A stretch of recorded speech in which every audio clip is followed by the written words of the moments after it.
So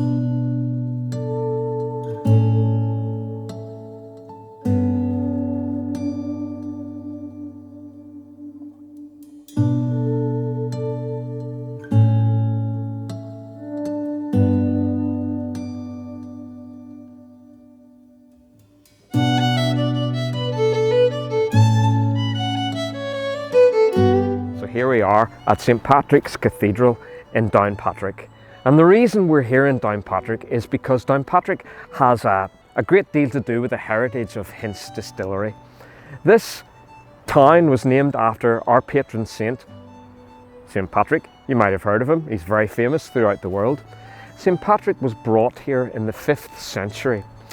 He was brought here as a slave. Eventually he escaped and made his way back to Britain. But in a dream he was told to return to Ireland and spread the gospel of Christianity. And that's what he did. And he's buried here. He was buried here about 1500 years ago. So this is a place of great contemplation and solemnity, but also a place of great peace.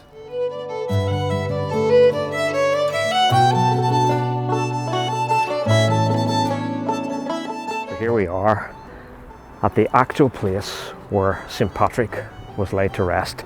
St Patrick, of course, is one of the most famous saints in the world. St Patrick Day is celebrated throughout the entire world on the 17th of March. And this is indeed his final resting place. Like I said earlier, he was laid to rest here about 1500 years ago. And interestingly enough, it's not just his own body that's here, but he's buried with 2 other saints, St Bridget and St Columba. You can combine a visit here to St Patrick's grave with a visit to Hinch Distillery, which is only a few short miles from here.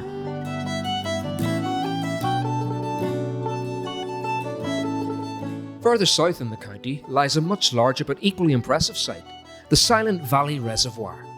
Built during the 1920s, this isolated space of tranquil beauty is where our journey begins. Nestled between the idyllic Mourne Mountains, the catchment is 22 miles long and connects the summits of 15 mountains. The water of the Silent Valley Reservoir is highly regarded for its sublime purity and lays the core foundation for Hinch single malt whisky.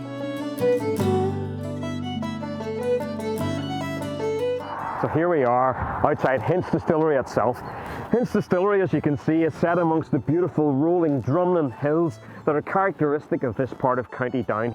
So we're going to experience some traditional music and some traditional Irish dancing, and we're going to go inside to the beautiful visitor centre, but importantly we're going to find out more about the distillation process. So follow me.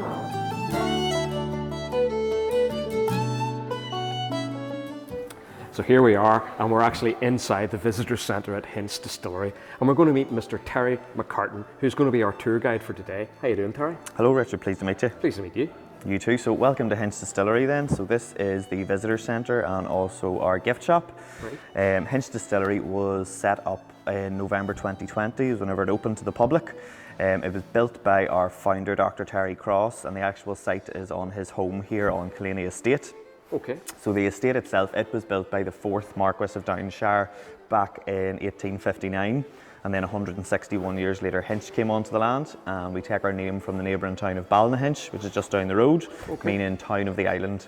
And Ballynahinch is what, only a couple of miles away from Indeed here? It is, yeah. Oh, okay, great, okay. Well, it's a beautiful place. A really, really nice setup in here, isn't it? It is indeed. It's a very nice high-spec finish. And so this is the gift shop. Our core line's obviously whiskey, which you can see a bit of here. We also do wine and gin, but on the end here you have the option of fill your own. So what you can do is you can come in, we'll give you a bottle with a personalised label, and then you can fill your own at a strength of either 43%, which is our standard cut, or you can go for what's called cask strength, so it's about 56%.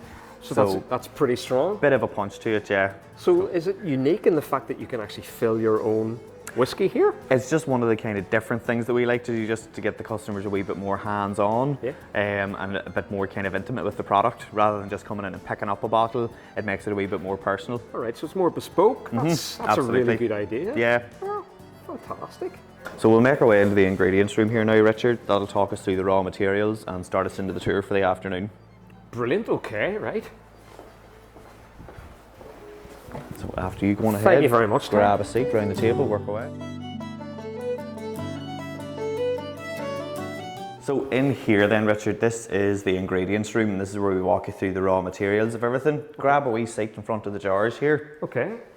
So with Irish whiskey, it's thought that around the year 1000 AD, Irish monks would have brought the technique of distilling perfume back from the Mediterranean and the south of Europe, and then a couple of centuries later they had tweaked the recipe to a level where you could then drink the final spirit. Thanks be to God. So it went from perfume to Absolutely, yeah. Right, So okay. they had genuinely, they thought it was divine at this stage. It was a mystical liquid achieved through alchemy. Well, it still is. Absolutely. Had medicinal properties, mind-altering qualities, and if you placed a small drop on the underside of your tongue, it would make you feel like you were leaving this earthly plane and ascending into the other world, and that's how it gained the name spirit. So nothing's really changed. I wouldn't think so, no, not too much. So with ourselves at Hinch here then, Richard, we're what's known as a malt distillery. So you can make whiskey out of loads of different types of grain: corn, wheat, rye, barley, oats, but as I say, malted barley is our go-to as a malt distillery. Right. So the jars in front of us here, these are a couple of different styles of grain which we'll chat about. So the first one here, this is green barley. So this is what barley's like whenever it comes out of the field from harvest. You'll get quite a stale kind of barnyard flavour off it if you want to go in for a wee smell. Green barley can be quite sharp and bitter, but you can make whiskey from it. So to malt it, we'll take huge quantities of it and soak it in a steeping vessel. It's then laid on the floor of a drying house where it's germinated for 3 or 4 days in the malt house. And then after that, it'll be put into a kiln. So that leaves us with malted barley then. So if you go for a smell of the second jar, you'll get a much sweeter flavour hit on the nose. Oh yeah, that's it's almost like different. a breakfast cereal that comes at you with it. Yeah. And then the texture as well, it's quite soft and crumbly now, and you could crush it between your fingers. It'll taste almost like the inside of a Malteser, which is where you get the name, without the chocolate, unfortunately. And then our third jar, so this is peated malted barley. So the same process will be followed throughout, but when you get to the kiln, you use a peat or a turf smoked fire, and the flavour through the smoke will lock into the grain. Oh, that's completely That different. lovely smell strong. From, yeah. It's that real nice strong smoky hit you get off it. Now, a lot of Irish distilleries will not do peated whiskey. It fell out of fashion here around the early 1900s with the Industrial Revolution. Whenever the railways expanded, coal became the main fuel source on the island of Ireland. Okay. It shifted production style here, and it gave Irish whiskey a much softer, sweeter flavour note. In the Highlands of Scotland, they continued to use turf, and that was pretty just much your split in taste at that point in history. So this is more kind of traditional than the peat? It is. If we were to be about 120 years ago or so, nearly every whiskey would have had that smoky quality to it. It only gained the softer, sweeter flavour note after that, their Industrial Revolution, that kind of the expansion of coal. Okay. But there are Irish distilleries that will do a run of peated whiskey. It's only about 7. So we'll say there is historical claim to it here, so it's a nice wee nod to the past with ourselves. Right. Last jar here then, this is corn. So corn will be used for whiskey production across the likes of America. There's not a massive smell off it. Bourbon, for example, to be called a bourbon, it has to be at least 51% corn or it can't carry the name. We'll not use any corn in our whiskey production, but bourbon overall will play a huge part in how Irish whiskey is matured. The vast majority of Irish and Scottish whiskey will be casked in ex-bourbon barrels from America. So we'll chat a wee bit about the history behind that there further on. Right, okay.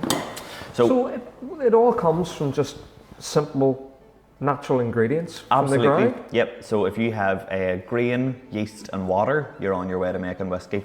So any starch that you can get the carbohydrates out of, transform them into sugar, and then add yeast, and the yeast will turn the sugar into alcohol. Wow, so And that's pretty much it. It hasn't really changed for about 1,000 odd years. So it's a natural product, so really it's very good for you? This is it, exactly, yeah. I'd say there's medicinal qualities to anything, all things in small doses. Excellent, wow. So with our second jar then, so this is our malted barley. It's packed full of sugar at this stage. So if you think about a cup of coffee, whenever you put the bean into the cup hole, you don't put it in itself, you'll grind it up and break it down. So we'll do the same thing here. This is an old style mill, what would have been done small scale back in the day. Right. So when you grind up your malted barley there, it's letting the sugars be broke down, making it easier for us to get at. Okay. And this is now what the distillers will call grist. You might have heard the phrase putting grist to the mill. Yes. So breaking everything down there, as I say, it just allows us to get at those sugars much easier. That's still a solid now, and we do need a wee drop of water to make it into a liquid. So all the water at Hinch here comes from the Silent Valley Reservoir up in the Mournes. which is a lovely wee because spot. it's really pure? It is indeed. We're quite fortunate to have it quite near us. Okay. So it's pumped directly to the site here at the distillery. And then the actual word whiskey itself comes from the Irish Ishcabaha, which means water of life, or in Latin, aqua vita. Wow, okay. Water of life, I never knew that. Water of life indeed. And again, hard to argue otherwise. So I'll let you have a wee smell this. So this is now what the distillers will call mash. So what we're doing here is allowing all those sugars to dissolve up into the hot water. You then strain off the hard material and we move the liquid forward, adding something else to convert it into alcohol. That smells much nicer now. Yeah, it has that wee kind of sweet hit to it. Taste-wise, I wouldn't recommend. This is pretty much a bowl of watery porridge is what I've made you here now. Okay. So when you hand people this at the end of the tours, they're never very excited, surprisingly. I just want to keep sipping that. So we'll make our way upstairs now. So this is going to take us into the mash house and show us how we do all this on an industrial scale. Okay. So if you're happy to jump up, we'll head out the door and up to the right-hand side here. Okay.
Up here then, Richard, this is us going into the mash house. So there's a good bit of noise and heat to be aware of in the distillery. Okay. So you're essentially moving through a live working factory here, but we'll make our way in.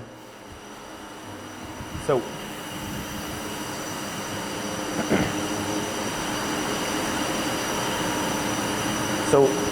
at this end of things here, this is where we make what I showed you downstairs on an industrial scale. Okay. So Hinch is what is called a 1 ton distillery. And that means for every batch of mash that we make, we'll use 1 ton of grain. So it's fed in through this green arm here. It'll go into the first vessel, which is called the mash tun or the mash conversion tank. And then through the glass hydrator here we'll flush in about 4,000 litres of hot water. So it'll come in at about 68 degrees and it goes into the mash tun here. So you can see that large blade rotating around. Oh, so yes. That's allowing all of the sugar to dissolve up into the liquid. Yeah. And that'll run for about 30 minutes or so. And then everything's transferred into this second, slightly larger vessel. And why is this larger? So what we're doing here is just getting all of the residual sugar that's clung from the side of the grain. Most of it will be rinsed off in the mash tun, but you get a more thorough rinse with the larder tun. Okay. So the blades at the bottom here then, they'll rotate around as well. This runs much slower though. This will go for about 5 hours and the water's pumped in far slower as well, much hotter, about 85 degrees now. Then the grain will separate, the husk falls apart, sinks down to the bottom, and that lets the distillers strain off all that sweet liquid separately. So you're left finally with about 5,000 litres of what the distillers now call wort. But that wort still has no alcohol in it. Okay. And that's where these vessels behind come into play. Wort. Is that Wort. W-O-R-T? Yep. Okay. Bang on. So the vessels behind here then, so these go right down to the ground floor and then hold about 14,000 litres each, and they're called fermentation tanks. In the industry they'll also be known as washbacks. So we'll take 2 lots of wort, top up the washback and then add the magic ingredient, which is yeast. And that yeast is a real sugar hungry fungus. It's going to latch on to any glucose in the liquid and transform it into things like carbon dioxide and most importantly alcohol. Wow, okay. So These will sit and ferment for anywhere between 3 to 5 days, depends on the flavour that the brewer's looking to go for. And at the end of that, you have an alcohol strength of around 8%. So it's essentially like a high strength beer at this stage. Okay. So you can see through the viewing vessels here that there's a thick layer of foam at the bottom. So that's pretty much like the head of a pint of beer. Yeah. I can open up these vessels here because there's no fermentation happening yet. If I was to open these up, it's kind of like getting punched in the face with a pint. It's a big whack of carbon dioxide coming at you, and everybody gets a very light head before we even get to the tasting bar. Fair enough. We try to keep them closed where we can. It's all pretty much natural biology up until this point. You're just encouraging starch to turn to sugar to turn to alcohol.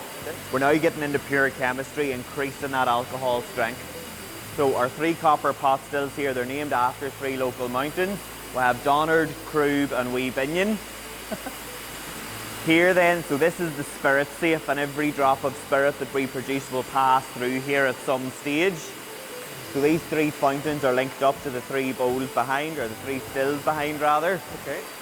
So the liquid that runs through here, we left it at 8% in the fermentation tanks.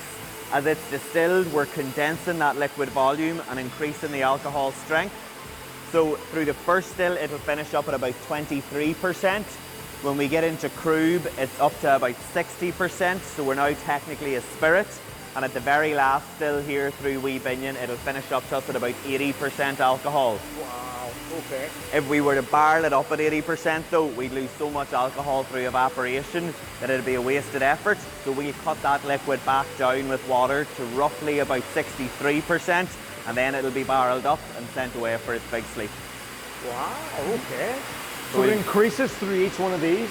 Absolutely, yeah. So you're knocking down the size of the liquid, the amount of it, but you're increasing that alcohol strength. So distillation, by its chemical definition, is the separation of liquids through their boiling points.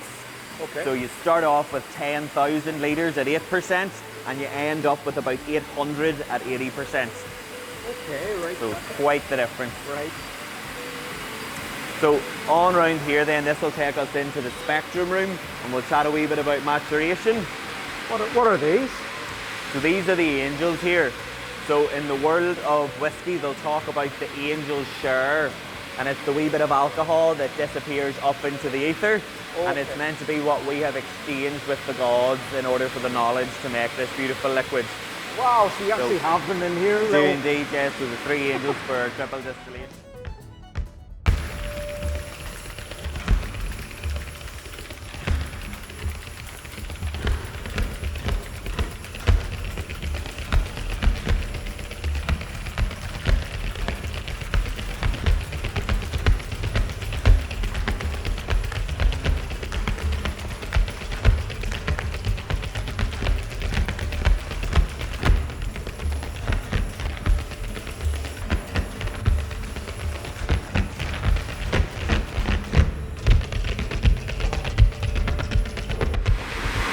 So we'll make our way into the spectrum room here then, Richard, and this will just let us chat a wee bit about maturation. So maturation, is that like the maturing process? Yes. So if you grab a seat at the table here then. Okay. So the liquid that we were looking at coming out of the spirit safe, it comes out clear. It is about 80% in alcohol, and it has a wee bit of flavour to it at this stage. Legally though, it is what we have to call New Mix Spirit. It can't be known as Irish whiskey just yet for a couple of reasons. So it's New Mix Spirit? New Make Spirit. New Make? Ah, yep. Okay, right. So to be called Irish whiskey, it has to be distilled on the island of Ireland. Usually it must be casked in an oak barrel, and it has to be matured for a minimum of 3 years. Some people will say 3 years and a day because it sounds more lyrical, but legally speaking, it's 3 years. Okay, so those are the 3 basic premises? Yep, they're the 3 main stipulations for it to be Irish whiskey. So bourbon will mature for 1 year, Scottish whiskey or Scotch will mature for 2, and Irish whiskey is 3. So Irish whiskey is more mature than Scottish whiskey then? It is indeed, legally it has to be, yeah. Now 2 years is the minimum requirement. You'll have a lot of Scottish and Irish whiskies that'll be 10, 12, 15 years old, but legally the bare minimum must be 3, or in Scotland 2. Right, okay. So the spectrum wall here then, so this lets you just visualise how whiskey matures as time goes on. You'll get about 60 to 70% of what you taste from the barrel, and you're getting all of your colour from that as well. So while distillation is important, maturation arguably more so, because the wood holds the key to most of the character that we associate with a glass of whiskey. So we'll usually get what's known as a first fill ex-bourbon barrel. Bourbon started being brought in from America after Prohibition roughly. It was around 1933 whenever alcohol became legal in the States again.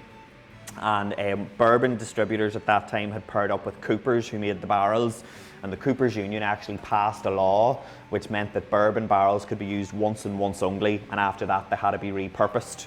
So they began to send them back across the Atlantic to both Ireland and Scotland, who were now crying out for whiskey barrels but had very few raw materials to make them. So it all worked out fairly well for both concerned. Oh, okay, right. So a first fill ex-bourbon wall here. First fill means that our new make spirit is the first liquid to come into contact with the barrel since it's been disgorged or emptied of its liquid. So this is the liquid now at about 3 years roughly, so it's now officially whiskey. The last bottle here is about 21 years old, which takes us nicely to this end of the room here then. So during the days of whiskey smuggling, very often whiskey smugglers and distillers would transport their whiskey in the wrong type of barrel to avoid tax. A barrel full of wine or a port cask would have got much less attention from the revenue man than a barrel full of whiskey. Okay. Then after a couple of years in the wrong barrels, the distillers found it lent a whole different flavour and colour profile to their spirit, and they just ran with the trend. So this wall here, it's matured in ex-red wine barrels. So the owner of our company, Terry Cross, also has a chateau out in Bordeaux called Chateau de la Ligne, and these are from his ex-Grand Reserve Cab Sauves and Merlots. You'll also have an Oloroso sherry cask here, second and first fill. And right at the end you have a port cask. Port and sherry would have been much more common across the 17 and 1800s, and it was primarily because Britain and France being constantly at war, a secure trade of wine was never guaranteed. Sherry from Spain and port from Portugal established new trade routes. Their casks would have been in plentiful supply, and the flavours have now stood the test of time. Wow. So you can see from the sherry wall here, you get that lovely amber note coming through in the colouring of it. It also gives the whiskey a lovely spicy cinnamon finish to it. I describe it as like a wee glass of Christmas. Our 10-year-old is finished in an ex-bourbon, or it's matured in an ex-bourbon rather, and then finished in a sherry cask, so it has that nice wee kind of Christmas hit coming through. And then the port cask gives you that lovely striking ruby hit on the colour, and then a more tart sweetness on the flavour note. Wow. So this is where the distillers get into that their fine kind of honing of their skills and putting their own individual stamp on the spirit. Okay. If there's more than 7 variable factors, it's less of a science and more of an art. And at this point, you have well more than 7 factors to travel, or 7 avenues rather. So all this thought goes into giving a particular flavour to a particular type of whiskey. So we'll make our way into the tasting bar now, Richard, and that'll let us get our lips wet. Okay. This is us into the tasting bar then. Okay. So grab a wee seat and I'll walk you through them now. So we'll start us off with a wee nip of the small batch first of all. So whenever you're smelling a spirit, I'll usually recommend to people just to take it to chin level first of all. Sometimes people put their nose straight into the glass and you end up getting a wee bit of chemical burden, so you don't get smelling or tasting everything properly. So if you take your first wee glass here, okay, and just kind of acclimatise yourself to it. Oh yes, I can smell it from here. So if you want to go in for a wee sip, just enough to kind of wet your lips. Okay.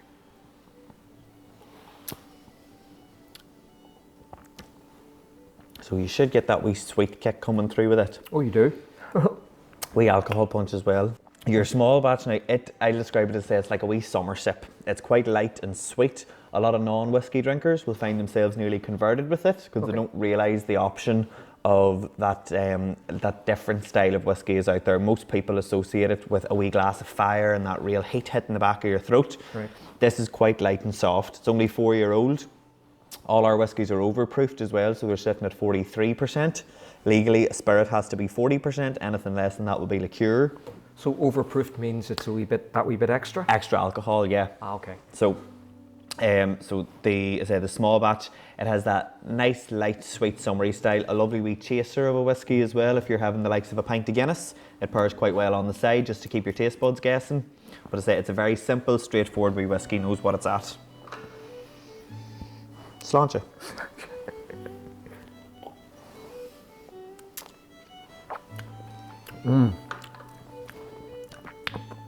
That is lovely. Then, so this is the 5-year-old double wood. So it's the double wood because it's done in what we call a finish. So it's matured for 4 years in an ex-bourbon, and then after that it's left to rest in a brand new barrel for 1 year in a virgin oak. Okay. So the fresh American wood lifts the spirit to a different level completely. It gives you a lovely spicy, fiery kick, that wee bit of heat. It's a more traditional Irish whiskey, I'll describe it as. It's a wee bit more savoury as well. So if you are into your cocktails at all, this is a great one for cocktail building. If you were adding the likes of sugar syrup and citrus fruit on top of the small batch, which is already quite a sweet whiskey, your cocktail can be a wee bit polluted by the end. This is so savoury, it balances out those flavours, it mellows everything out quite nicely. Makes a lovely wee old fashioned or the likes of a whiskey sour. But if you lift up your second glass here then and go in for a wee smell of it. And do the same with my... Same again, through the nose, or hold it to the nose but breathe through the mouth. And you see there's a different flavour profile there already. There is, yeah. For me, it's a much more traditional Irish whiskey, a bit more wintry. Some people will talk about a wee bit of nut coming through in terms of the flavour notes. You'll get that wee marzipan almond kick off it.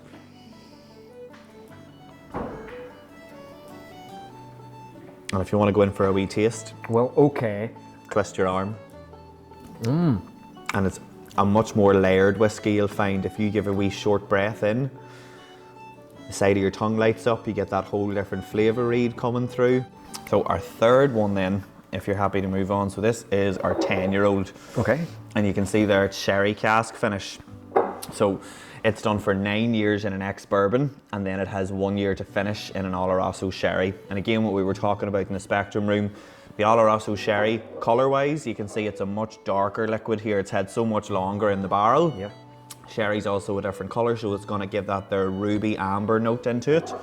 But in terms of the flavour, the cinnamon one for me, I say it's like a wee bottle of Christmas. It just has that there nice, light kind of nutmeg, spiciness, wee touch of mixed fruit. I think it's wonderful the way you describe things. First of all, you said it was like art in a bottle, and then you say it's like tasting Christmas. So, well, this is it for anything, for eating or drinking. It's a sensory experience. The first thing you eat with is your eyes, same with the drink. So, and I think a lot of people will struggle to kind of pinpoint those flavour notes unless you have the language to pick it out. So very often you'll see them confused, and then you say, are you getting a wee bit of vanilla or almond or what is it? And if you give them the kind of pointers to go, oh God, yes, I get what you're on about now. Now I could smell it there, I could taste it, I just didn't have the word. So it's about having the language to identify. But your 10-year, to me, it's a special occasion whiskey as well. It wouldn't be one that I would crack out every weekend. Something for the likes of a birthday or Christmas time, just because it is that wee bit more of a richer palate to it.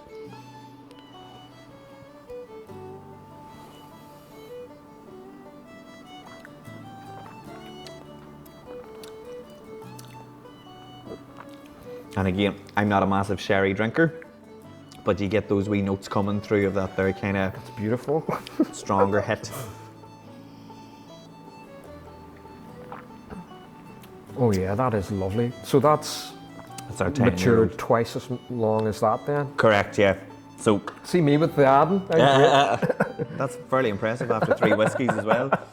But your 10 years, I say, it you'll get the difference in the mouthfeel with it as well. Even that the kind of the texture of the liquid itself, because it's had so much longer to mature. It's mellowed. It's that wee bit rounder.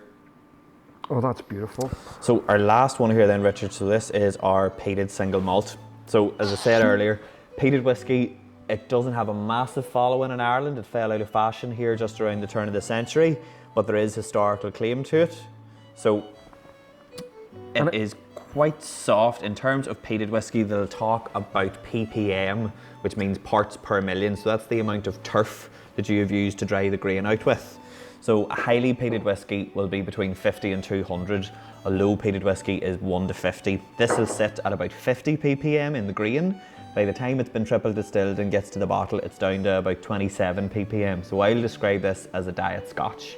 If you are into your peated whiskies, you'll find it quite a soft option. If you're new to peated whiskey, it's not going to traumatise you because the strong flavour of it can have that bit of chemical shock on the body. If you have a bad experience with something, you're not going to go back to it for a couple of decades. So this is a nice introduction to anyone that's not in that world of peated whiskey. So Okay. you take her up for a wee smell. So the diet whiskey. Diet scotch. And you get that smoke coming through, that wee bit of heat and turf. And if you want to go in for a wee taste of it.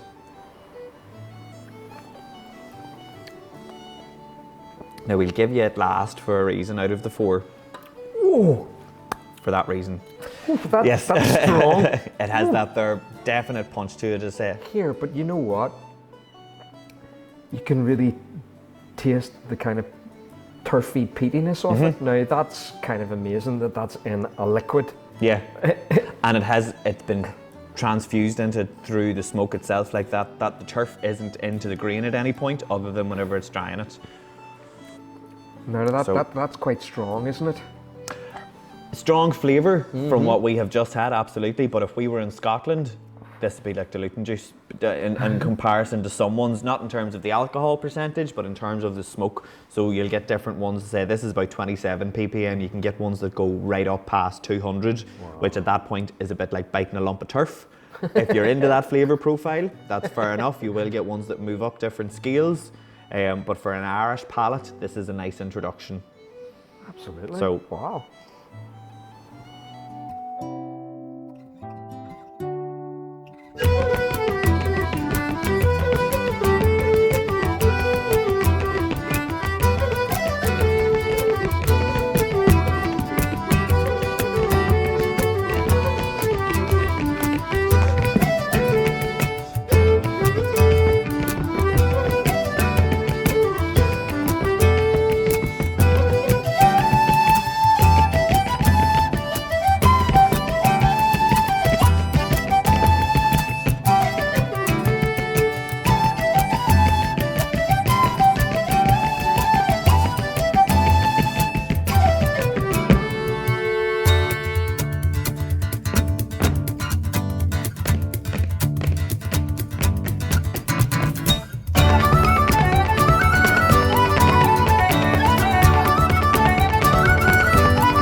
So Terry, am I getting another glass of indeed. whiskey here? You never go dry in this house. My goodness, well, I'm not going to say I'm sorry now, but you know, I'm absolutely exhausted after watching all that Irish dancing. Those guys are fit. I mean, give yourselves a round of applause. The Hinch dancers, give yourselves a wee round of applause there. That was absolutely fantastic. The Hinch dancers. Terry, I have to say to you now, I have had an absolutely fantastic day here at Hinch Distillery, and you've taught me so much. You've given me so much whiskey as well. And what we're going to do to round off the day is we're going to have a beautiful song by the very lovely and very talented Rose McCullough. So over to Rose. Come guess me this riddle, what beats pipe and fiddle? What's hotter than mustard and milder than cream? What best wets your whistle, what's clearer than crystal? Sweeter than honey and stronger than steam. What can make the dumb talk, what can make the lame walk? What's the elixir of life and philosopher's stone? And what helped Mr. Brunel to dig the Thames Tunnel? Sure wasn't it whiskey from old Inishowen? So stick to the crater, the best thing in nature, for drowning your sorrows and raising your joy.